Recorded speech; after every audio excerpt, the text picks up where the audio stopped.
you've talked about how you had to adapt and adopt or die and things of that nature. And so, if you go, you've been around for 38 years. So take me back 39 plus years. Who was a mentor that, layered in some lessons and some guidance for you that, became a through line of how you built this business? Yeah. So my first job out of college, John, was with, talk about, kind of buggy whip industries, deluxe check printers, printed checks for banks. Just this week, I read that Target is no longer going to allow customers to use checks. And I can remember I was there in the mid to late 80s and into the early 90s. And every year there were these, trend forecasters. Checks are going away. They'll never exist anymore. Yeah. It was a $2.5 billion company when I left in 1994, when I started in 1986, actually. And yes, their revenue has scaled back, but they're still a very relevant player in the industry today, not at the scale they were, but they adopted new technologies.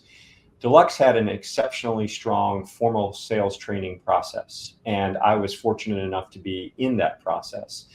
They dedicated a lot of time and effort to teaching folks how to build relationships, how to do negotiated selling, how to overcome objections. And at the end of the day, for me, John, I still, even in a COVID world and certainly in a post-COVID world, I find that if I can get out and I can get face-to-face, with our clients and our prospective clients, they've got a lot of questions. They still like to know that there's somebody at the other end of the Zoom or somebody at the other end of the phone.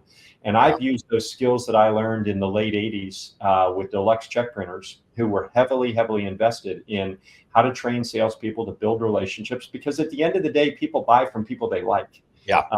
And absolutely.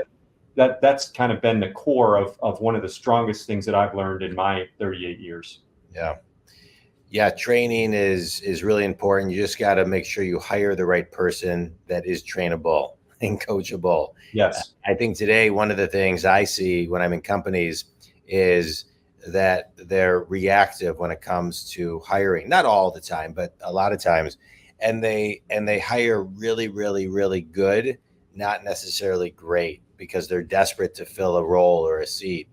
And to me, if companies are going to, which I think they should, and I do actually a lot of this, a lot of training within companies for salespeople and managers and leaders, we just got to make sure we're hiring great, which means people got to show up great. And yeah, it's great. All right, well, good. Thank you for that.